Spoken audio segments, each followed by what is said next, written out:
आप सभी को प्रेज़ द लॉर्ड। प्रभु यीशु मसीह के मधुर मीठे नाम में जय मसीह की। खुदा का धन्यवाद हो कि परमेश्वर ने एक बार फिर से आज अनुग्रह दिया कि अपने जीवित कलाम को लेकर आपके बीच में आने का अनुग्रह प्रदान किया। मैं परमेश्वर को आदर देती हूँ। जब आज हम देखते हैं उत्पत्ति 39 का 2 और 3 वचन। यूसुफ अपने मिस्री स्वामी के घर में रहता था और यहोवा उसके संग था, इसलिए वह भाग्यवान पुरुष हो गया।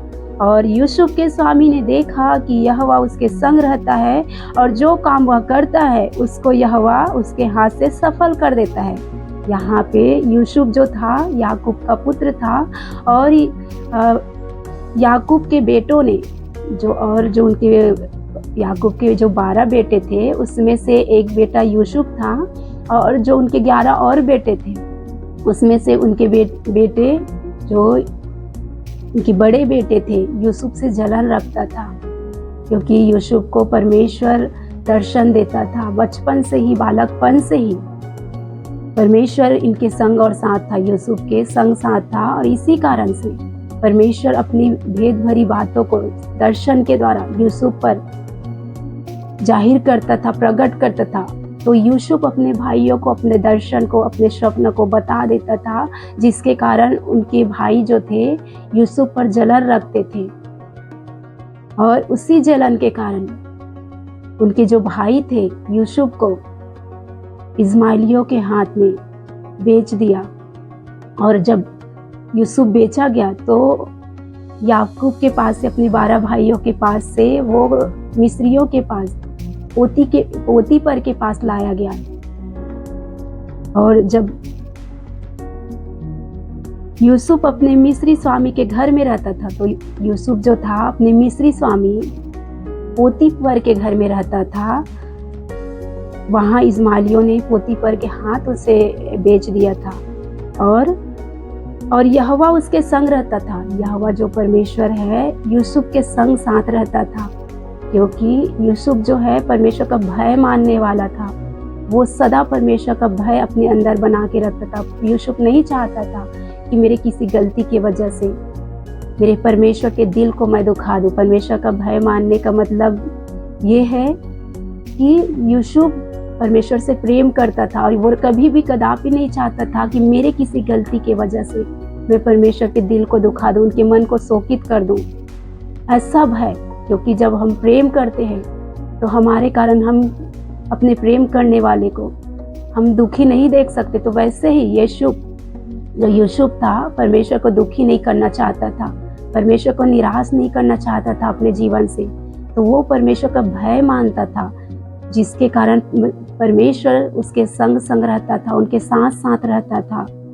जब यूसुफ को पोतीपर की पत्नी के द्वारा इल्जाम लगाया गया, उसके बाद जो पोतीपर था फिरौन के अंदर में, जेल में, खाने में यूसुफ को डाला गया। वहां पर भी यूसुफ को परमेश्वर ने ऊंचा उठाया। उस जेल के अंदर भी जो कैदी थे उनका प्रधान बनाया यूसुफ को। वो जहां जहां भी गया परमेश्वर ने उसे ऊंचा उठाया। और इसी वचन में जब देखते हैं, इसीलिए वह भाग्यवान पुरुष हो गया, क्योंकि यहोवा उसके साथ था। इसीलिए यूसुफ जो था भाग्यवान पुरुष, आशीषित पुरुष था। और आगे 3 वचन देखते हैं। और यूसुफ के स्वामी ने देखा कि यहोवा उसके संग रहता है और जो काम वह करता है उसको यहोवा उसके हाथ से सफल कर देता है। यूसुफ का जो स्वामी था, जो पोतीपर था, वो भी इस चीज को फील करने लगा, देखने लगा। उसके जीवन को देखकर वो परमेश्वर को जानने लगा कि परमेश्वर इसके साथ रहता है और जो भी काम यूसुफ करता है वो सफल होता है। तो एक अन्य जाति मिस्री जो परमेश्वर को जानता भी नहीं, वो भी यूसुफ के जीवन से परमेश्वर को समझने लगा कि सचमुच में सच्चा परमेश्वर इनके साथ है करके ये जो भी काम करते हैं आशीष को पाता है, आशीषित होता है इनका काम, इनके हाथ के काम सफल होते हैं। तो जब यूसुफ जेल में भी डाला गया था, वहां भी परमेश्वर ने उसे ऊंचा उठाया। और जेल से जब बाहर निकाला गया तो जब फिरौन को जो दर्शन आया था, उस दर्शन का जब यूसुफ ने अर्थ बताया, तो अर्थ बताने के बाद फिरौन ने वहाँ का प्रधानमंत्री बना, जहाँ का ये कैदी बना था, जहाँ का ये दास था, जहाँ के लोगों का, जिस राजा का ये कैदी था, जिस पोतीफर का ये दास था, यूसुफ वही का प्रधानमंत्री बनाया गया। क्यों प्रधानमंत्री बनाया गया? क्योंकि इसके अंदर परमेश्वर का भय था। बहुत सारी चुनौतियां इनके जीवन में आई, बहुत सारी परीक्षाएं इनके जीवन में आई, यूसुफ के जीवन में। फिर भी ये परमेश्वर से दूर नहीं भागा, ये पाप में नहीं गिरा। पाप का अवसर इसके पास आया था, चाहता तो ये परमेश्वर को निराश कर सकता था उस पाप को करके, लेकिन परमेश्वर को इसने दुखी नहीं किया, निराश नहीं किया।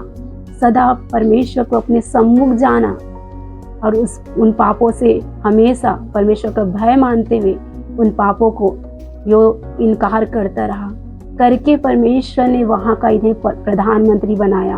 और जब प्रधानमंत्री बनाया गया यूसुफ, तो उनके जो भाई थे, जो बचपन में ही उन्हें इस्माइलियों के हाथ में बेच दिए थे, उन्हीं भाइयों के लिए, उन्हीं घराने के लिए, उसी अपने पिता के घराने के लिए छुटकारे का कारण बना, जीवन का कारण बना। जब 7 साल का अकाल मिस्र में पड़ा,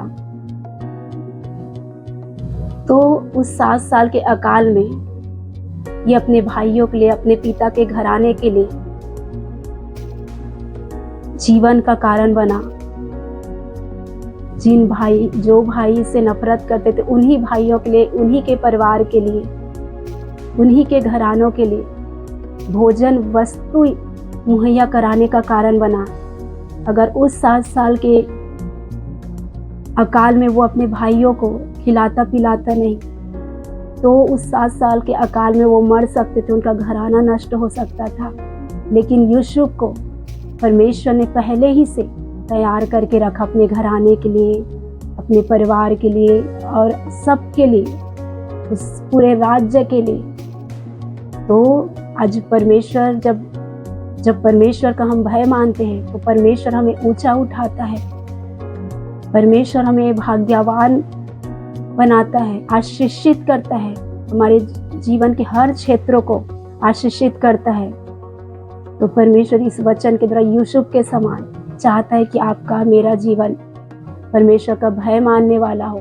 हमें चाहिए, आपको चाहिए कि कभी भी हमारे जीवन से परमेश्वर के लिए हम ठोकर का कारण न बने, हमारे जीवन से परमेश्वर की महिमा हो, ना कि हम परमेश्वर के लिए शर्मिंदगी का कारण बने, निंदा का कारण बने।